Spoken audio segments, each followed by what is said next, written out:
Titans of Transition, Greg and Julie Gorman.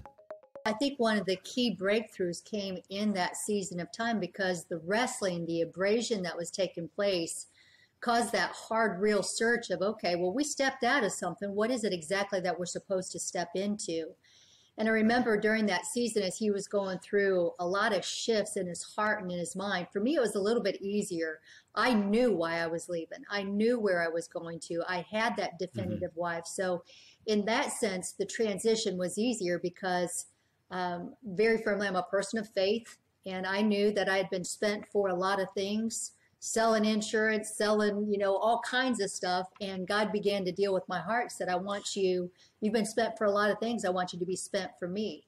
Well, that gave me a tunnel vision. It gave me a direction. And I think that in life transitions, the clearer the vision of where you're going to, the easier it becomes.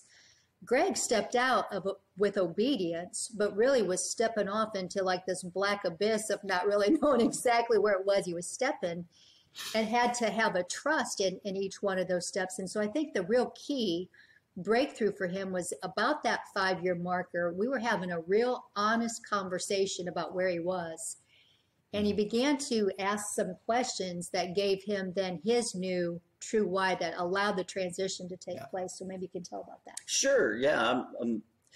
I reached sort of a place where I was the end of myself and really began to seek and search for purpose again. And I asked Julie, I'm like, what would you ask to help coach me through this? And so there were multiple questions that she asked because she loves to ask questions. She's a great coach. It comes natural. I'll drive you nuts with questions. One of the questions that she asked me, Joe, that was so significant was where had the fruit in my life come from? Where had the fruit in my life up to that point come from? And it's such a powerful question when you're seeking direction and you're seeking purpose, because it begins to point us back to sort of our natural inclinations, the things that have served us well over our life. And although it had manifested itself in a lot of different ways and a lot of different arenas, really what it boiled down to was leadership. There were two things. It was leadership of people, and God's just given me a gift for being able to lead people, and I've also studied it for years as well, so that would make sense. And then the other one is family. It's really in the uniqueness of our marriage and the quality of our relationship, and even the relationship with our kids and how we parent and the relationship that we have with them. And so with those two things, I had two big clues to begin to build upon. And as I began to apply myself, became successful in the corporate world, doing corporate speaking and keynotes, a lot of corporate coaching gigs and so on and so forth. And then I began to feel yet another tug at my heart for another transition. Welcome to Titans of Transition, featuring real-life stories, anecdotes, and inspiration about pivotal career moments from leaders who have been there. Hey, I'm so pleased to welcome Julie and Greg Gorman from Married for a Purpose. Married for a Purpose. Woohoo. All right.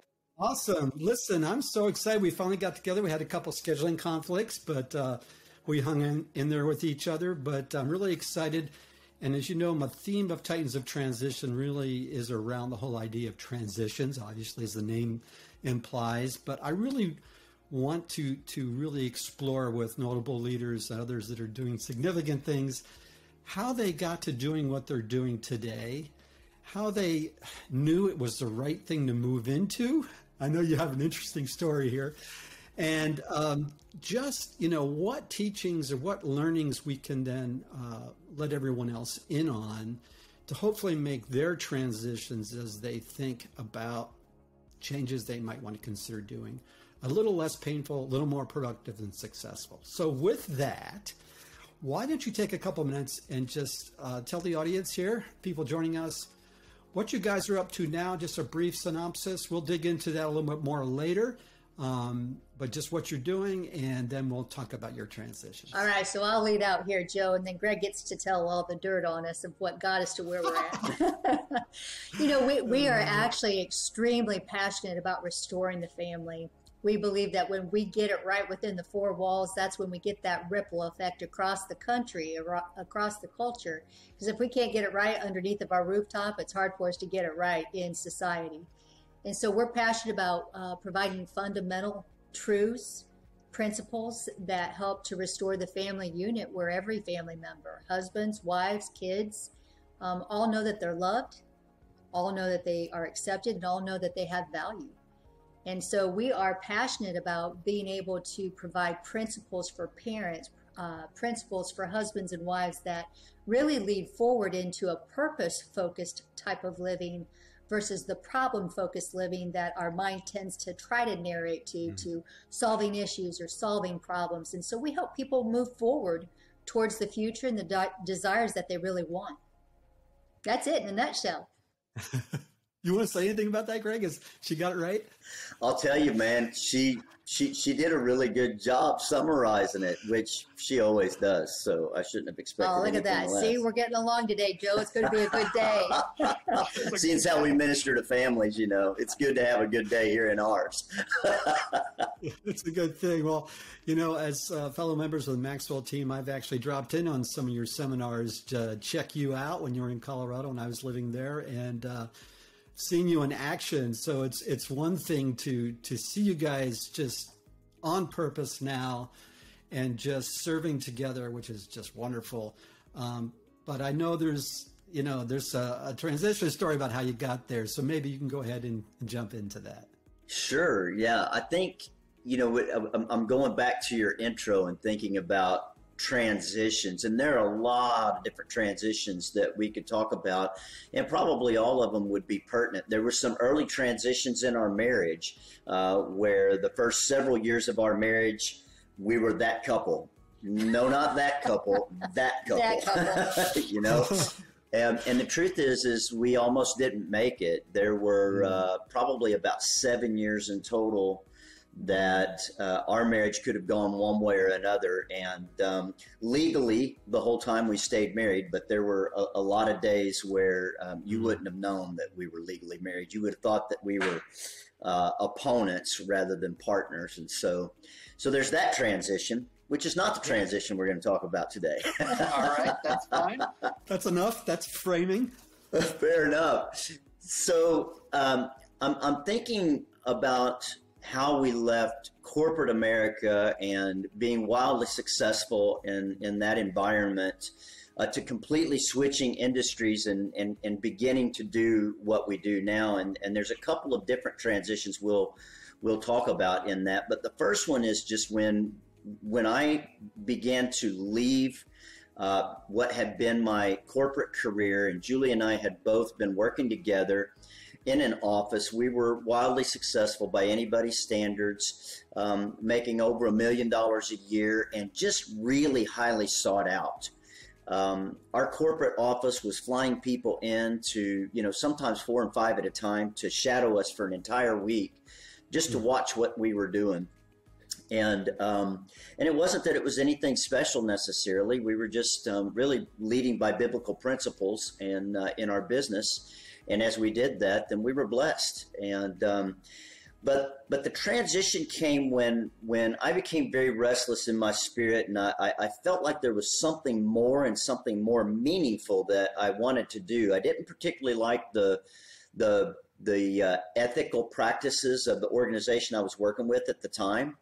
And there just came a point where my heart couldn't turn a blind eye to it any longer, and I knew I needed to do something different. And so I left that industry. The problem was I didn't leave that industry and go into it. I didn't really have any clarity. And so maybe the first lesson for our listeners or viewers today is maybe grab that direction in what it is that you're headed towards before you abandon what it is. And even in that, honestly, I'm thinking about over the years, so many different coaches that we spoke with and people that are making a transition into public speaking or just into anything. And sometimes we have a tendency to abandon what we're doing, like I did, too quickly. And we just create a lot of hardships for ourselves. And starting a new business, as it is the case in this case, always takes time.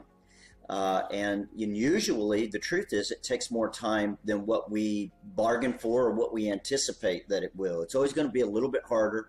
It's going to take a little bit longer, and it's probably going to cost a little bit more than what we anticipated on the front end. And I think if going into it, I would have known that. I think people had tried to tell me that, but I didn't really anticipate what was to come. So what happened is I walked out of being in high demand in every place that I went. We were well plugged into our community, well plugged into our church, and we were highly sought out, as we illustrated there, by our company and our organization and our industry. And we then moved out of the area. We actually transitioned twice during an 11-month period of time. We moved from Kentucky to Texas and from Texas to South Florida. Okay, so you left a career and you thought, well, as long as we're making changes here, we might as well move too. Right, yeah, just make it easy on ourselves. Do it all. Yeah, which was insanity. Julie and I had a conversation, and we said, if we ever start over again, let's do it someplace warm. And so we thought, gosh, people in Florida have to work for a living too, right? And so, yeah, we made all those decisions at one time, and it was a bumpy landing. So much so, right, Joe, to be honest with you, during that season, I completely lost myself because, again, remember, I had been very highly sought after. And so here I am. We've got no support system. Nobody knows us. And we're really, really struggling to make ends meet. Yeah. So much so that I can remember a time where Julie's in the kitchen and she's washing out little plastic baggies so that the kids will have a plastic baggie to put their sandwich in. We owned a small convenience store. Never do that again. Anyway, we owned a small convenience store, right, at the time, and I was bringing home expired snack cakes so that our kids would have little snack cakes to take to their lunch. So I could go on and paint that picture, but you get the idea. It was tough. We literally felt guilty every time we went to the grocery store because we knew that the groceries are going on a credit card that we didn't have the money to pay for. And so it just wasn't what we were used to. Remember, we were coming from $1 million plus annual income. And so we're about 4 or 5 years into this transition and just trying to figure out what's next. We tried a couple of businesses. One of them was losing money hand and fist, so we got out from underneath of that. Took on another business that, in fact, we're finally getting ready to sell and transition out of today. And with a little bit more wisdom than what we did the first transition. And I came to, I guess, a crossroads during that season, Joe, where I really struggled even with my own self-identity and even my faith. I'm like, man, this all didn't go like I thought it was going. I felt like I had sought God. I felt like I'd been obedient to what we're people of faith. And so we felt like we were doing what we were supposed to do, kind of playing by the rules, if you will. A plus B is supposed to equal C, but sometimes in reality, it just doesn't work out that way. And so I found myself kind of in a place where I had no purpose and I had no vision for the future anymore. So I'm just going to stop you there just for a second. You've said a lot, but I think it's really typical. First of all, it's really typical for people to make shifts. The coaching framework, are you moving towards something or moving away from something? And so oftentimes what you're currently in is very painful. In your case, over time, there's this abrasion to your spirit that was happening. And you had to deal with it. I mean, after a while, you just couldn't ignore it anymore. So, yeah, it'd be great to be able to plan, ramp up what you want to do on the side. Everybody always advises that. But we need to be gracious with ourselves. Sometimes you just can't. The other part that comes to mind is, especially for men, but I think it's for women as well, your significance is so tied up into what you were doing career-wise that when you make a shift, that's gone. And all your relationships and all your supporting, reinforcing your significance in that environment, that's gone.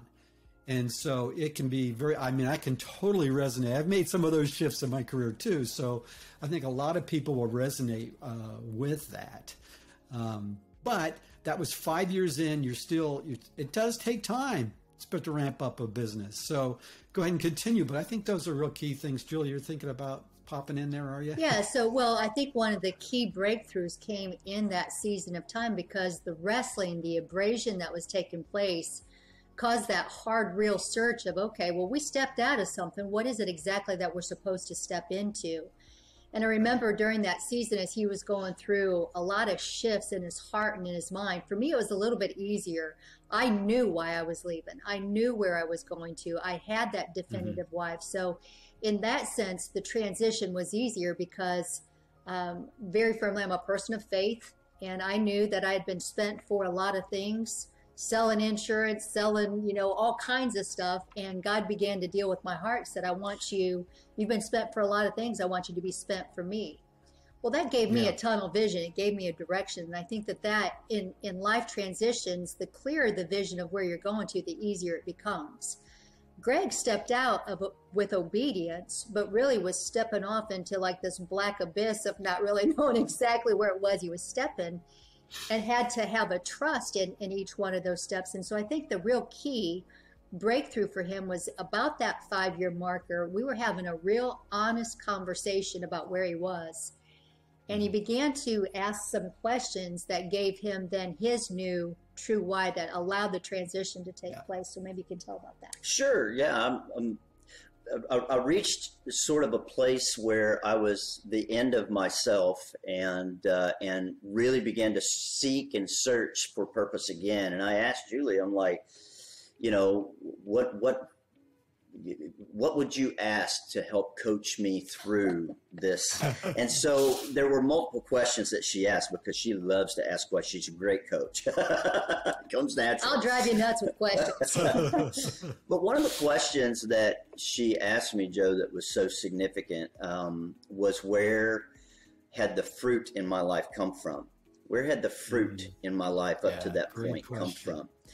And it's such a powerful question when you're seeking direction and you're seeking purpose, because it begins to point us back to sort of our natural inclinations, the things that have served us well over our life. And although it had manifested itself in a lot of different ways and a lot of different arenas, really what it boiled down to was leadership.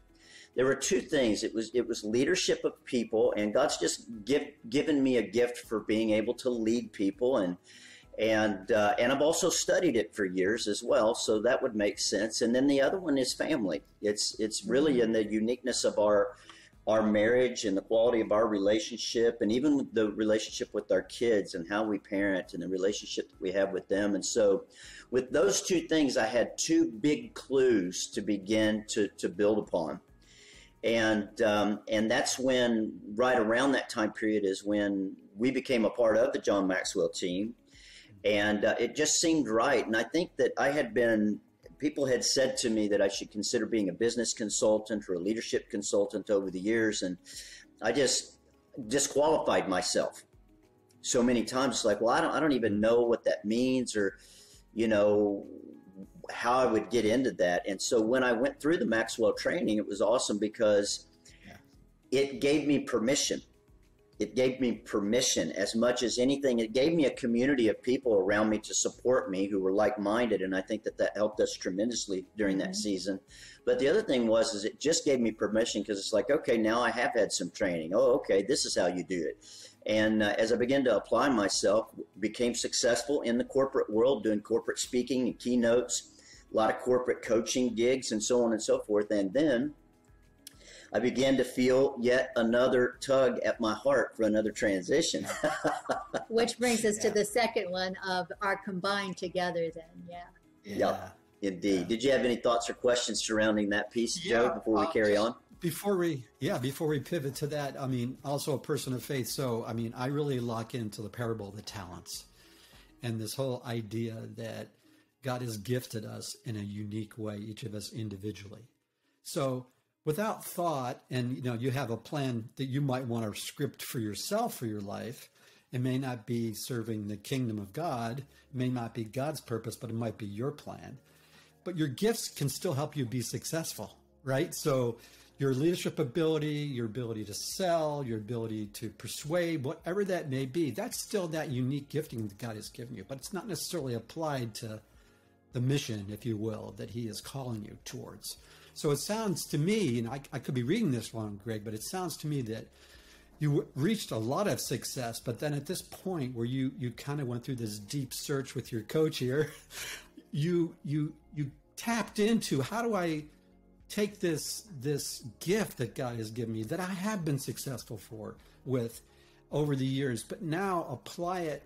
Maybe where was the fruit? The fruit is the other side of how has God blessed you in applying your gifts to his plan and purpose versus your own design, maybe to be a bazillionaire or something like that. So now you take those things together. Now you're really, truly on purpose, utilizing the gifts that God has given you. Yeah, and there are so many layers to that learning. Julie's got, to give that quote about what you often say, I don't want to steal it from you, but it's not saying, here I go, God bless it. Oh, yeah. So, we think about faith, and faith isn't conjuring up this noble notion saying, okay, God, here I go, bless it. Right. Faith is really, it's that essence of understanding what God has spoken, hearing what it is that he has for our lives, and then simply aligning our life to follow after it. So no matter what comes our way, faith is going, okay, I hear it, and then I follow it, come what may. I was thinking about that season too, and before we actually transition to the next one, that season was pivotal for us. Yeah. We needed that breaking season. I call it the Gideon season of life for us. It was the place where God was breaking everything in us so that his identity could be formed in us. That's right. So that our character could be refined, so that now with where God is taking us, there's no doubt who gets the glory in that. Because we were doing everything right. And sometimes in transitions, you're doing everything right. You're even following in steps of obedience, but the A plus B doesn't equal C. And so what then? And so in all of that, what God was dealing with us in our hearts to prepare us for this season, where now we're going to be meeting with presidents of countries and radically restoring the face of God in family in such a way that we believe it's going to change our culture and bring back common decency and value and honor and respect and love and all of those things. That's a lot bigger than Greg and Julie Gorman. And so in that season, what we realized is God was humbling us so that as we were given different new platforms, new places of what the world would deem as successful, we remained unchanged because our character was refined in that season in particular. So I want to dovetail back to something that you talked just a little bit about and that Julie alluded to, that I feel like is just a really key point, and somebody out there that's watching or listening to this probably needs to hear it. And that is, for me, you reference this so often, our identity can be tied to so many different things, and most of those things have to do with our level of performance. And so I often say when I refer back to that season, like, I don't want to order up another plate of it, but you couldn't buy it from me. And that's the truth. Like, you couldn't, because it changed who I was from the inside out. My identity truly is no longer tied to my performance, my business, my bank account, other people's approval. I mean, we all like to be well liked, and we like to have lots of money in the bank, and I'm no different in that way. But I think what was happening is I was getting fleshed out there in such a way that my identity would be in God, in my true identity and who he says that I am. And in that, it has equipped us now to be able to handle both the accolades and, quite honestly, the criticism. Because if you're making a difference, the likelihood that you're going to get some pretty strong criticism is very, very high. And so we've got thick enough skin now, I think, to handle that. And so although it was very painful lessons to learn, they're incredibly valuable and probably the central source of our happiness and contentment today, whereas it was tied to so many other things in the past. So hopefully that helps somebody. Yeah, there's huge amounts there in terms of getting off outcome and being obedient and yeah, our plan, our idea of outcome and what would be a blessing to us may not be what God has in mind.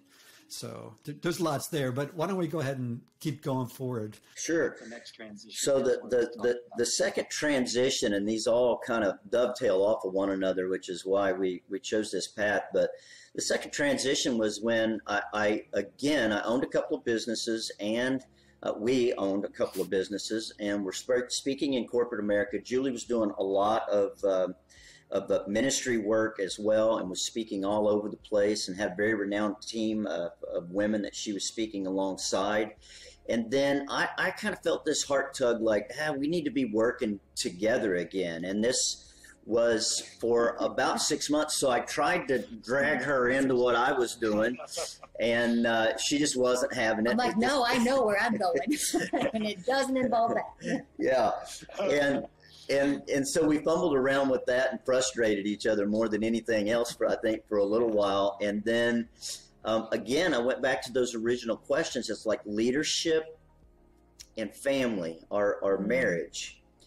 And we had done some marriage speaking and had even written a couple of books at that point on marriage and relationships. And so I just approached Julie one day. I'm like, babe, I said, I really feel like we need to start beginning to merge our worlds again back together. And so as we began to work together, this time a little bit more slowly and methodically, although we still thought it would happen faster and things would come together more quickly, and, you know, had all these grandiose ideas about how that would go, we began to methodically think about the unique approaches to our teaching, both from a biblical standpoint and from what we had learned together over the years about leadership and coaching other people. And so that's when we really landed on what has become a central pillar to what it is that we teach today, and being purpose-focused, not problem-focused in marriages. And it was a real catalyst moving forward to what has become a unique brand. We noticed that in the thought leadership world and in business, it's not uncommon for us to hear teachings about, you know, the power of our thoughts.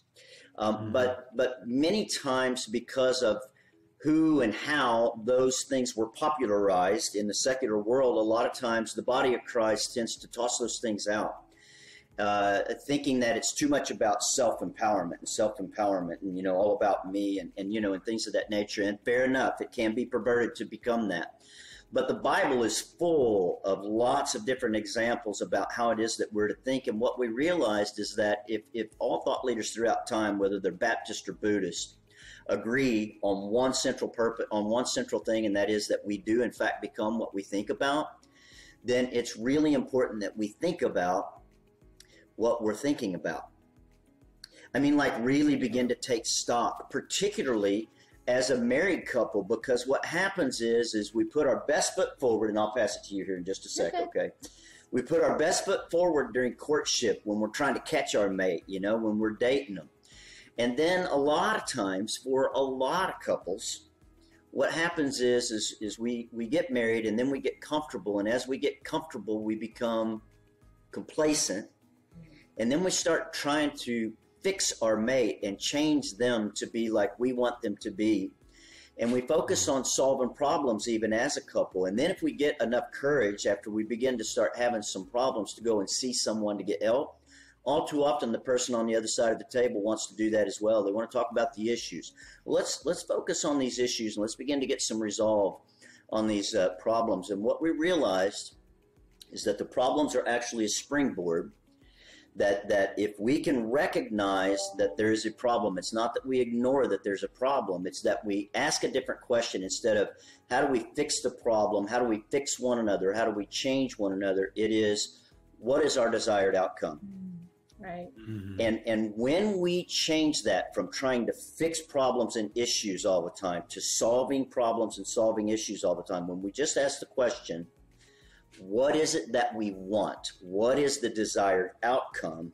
It changes the whole energy of our focus, because it's completely forward moving now, instead of looking back here into the trash all the time and getting in a vicious, repetitive circle.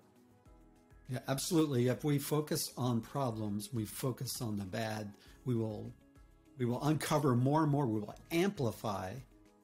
And you know, brain chemistry is such, you know, there is universal truth, what you're talking about. God doesn't have a problem with universal truth. He created the universe. That's fine. But we will amplify that messaging to ourselves and in a sense, manifest more of that in the future, rather than, as you're saying, focus forward into the outcome that you want to have. And it's a much more positive way of living.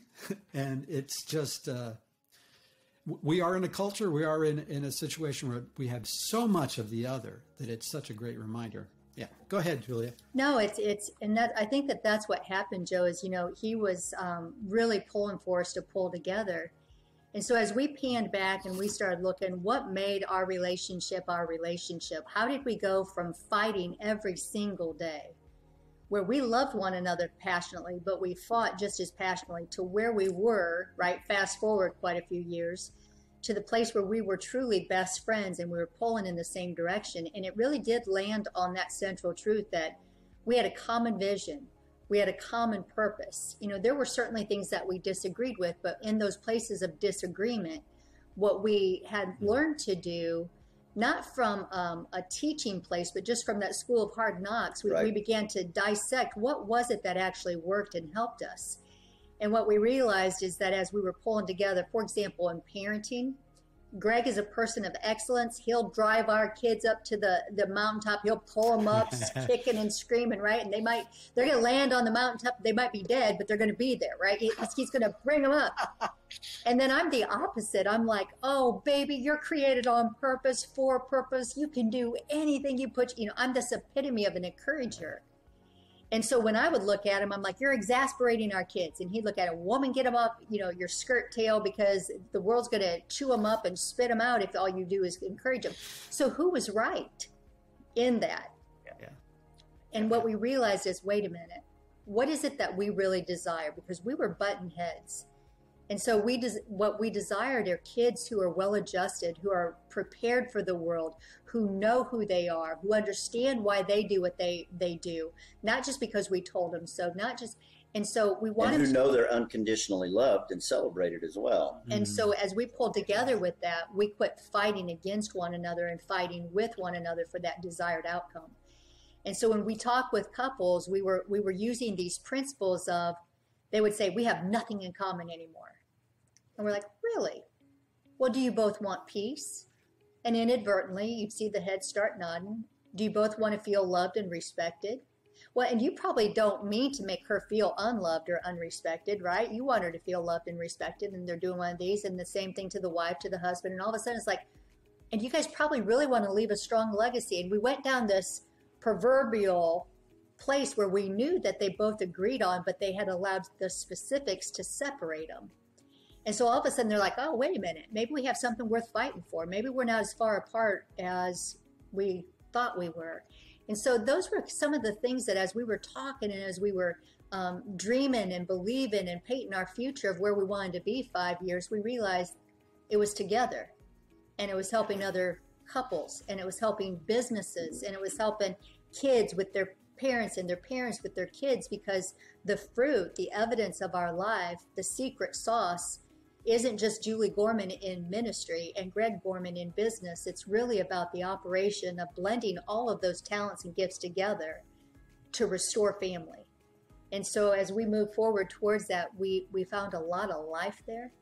I think in the transition, a couple of things that helped us, because we were being a little bit more methodical than just jumping ship. We were trying to figure out, okay, what are maybe some of the steps? But there was also a place where you can't let what you don't know stop you from remembering what you do know.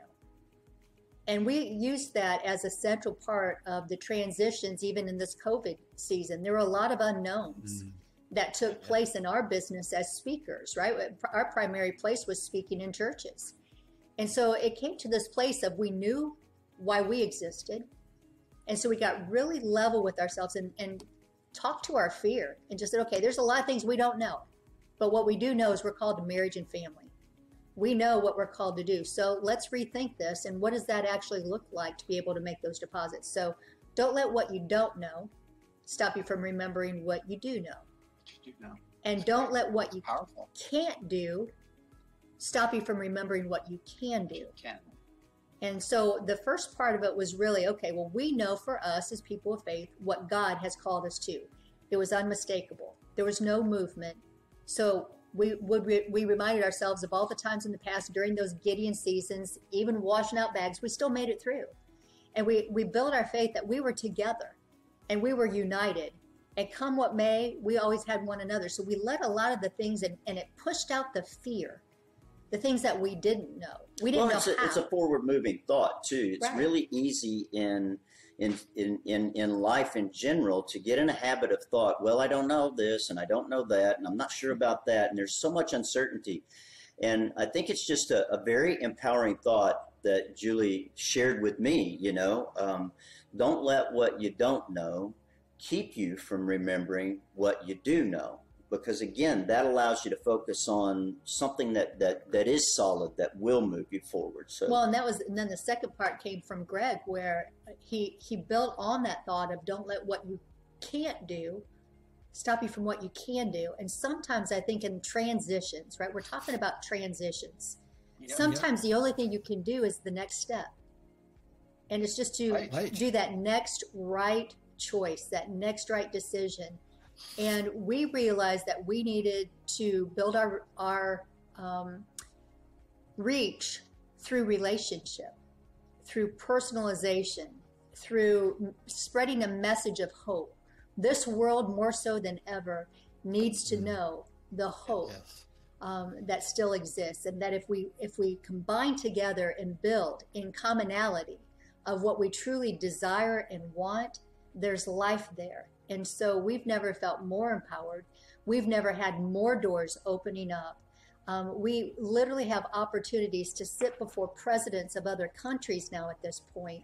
And it hasn't been because of our ingenuity of genius. Well, or some rocket science marketing plan, that's another thing I think as people are building businesses, you can fall prey to a lot of different shiny nickel syndrome.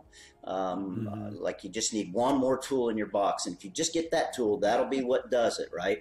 Or marketing plans. We've known in business for years that the most abused fund within an organization is the marketing funds. And it's easy. There's a lot of snake oil out there on the market as it applies to, right? I didn't want to say it. And I would just tell you, I'm not speaking against building funnels or doing social network marketing. I think all of those, we're doing some of those, and we're going to be doing more of them. But what I will tell you was the catalyst for our business and has been, and we have more clients than we can deal with right now. That's the truth. So much so that we started certifying other people to do what we do with our methodology so that we can duplicate ourselves and pass them on. But the way we did it has been through relationships. It's absolutely been by supporting other people, by doing what you're doing and interviewing and letting them tell about what they're doing, and just connecting and supporting other people for their events and promoting people and just simply being for there. And like Julie said, constantly carrying a message of hope that's contagious. We're hope dealers. We want everybody that comes in contact with us to be smoking some hope. I love that's great. Thanks for revealing your private conversations. Well, before we pivot sort of to the final thing about what you're currently highlighting in your business, I just wanted to just highlight that what I heard was, this framework, this unique secret sauce, if you will, this framework of what you can do, don't let, what you can't do get in the way of what you can do, and the thinking part as well. That's a powerful framework, but it was all the success of all that and what you've been able to accomplish was also tied back to the shift you did in your thinking to focus and get aligned together on your future vision calling. Those two things together then packaged together allow you to show up fully. And that's extremely attractive, right? And I think that that's probably that combination. And I'm just, my view of it, just from listening to you, is extremely attractive. And that you are valuing relationships and people being successful in their marriage and building your families as well. It's not just, how many more, what's the click-through rate, or what's, what I'm saying? What's the conversion rate? Yeah, those things are valuable to a point, but it's so much more than that. So I just appreciate your heart and your spirit.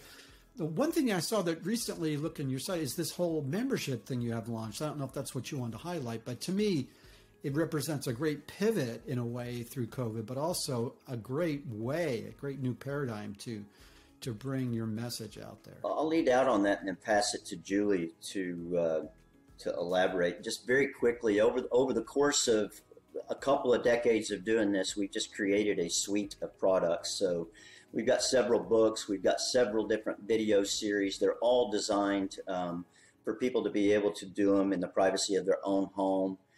They're designed for busy couples of today that don't have hours and hours, to sit and try to ingest content to make their marriage better. But we're about kind of that 1% model. If you just improve just a little bit and you're intentional about it, this week, if it's just 1%, someone said, then over the course of a year, without compounding it, you're 52% better than you were last year. And that's a lot better. If you compound it, it's even more than that, like significantly more than that. But I'm not able to do that in my head. And so with that, a few years ago, we launched a program, and there's multiple different ways to onboard into that. But right now, why don't you just go ahead and carry forward from that and tell them a little bit about the program and what. Yep. So marriedforapurpose.com is the website. They can go there. They'll find a place to join membership.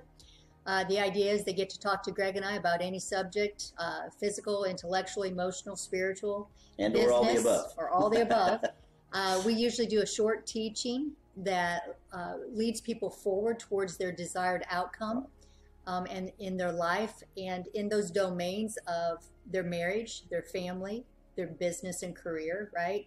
Their faith, and their community. So we talk about finances, communication, intimacy, but it really is for that forward movement of what is it that you want?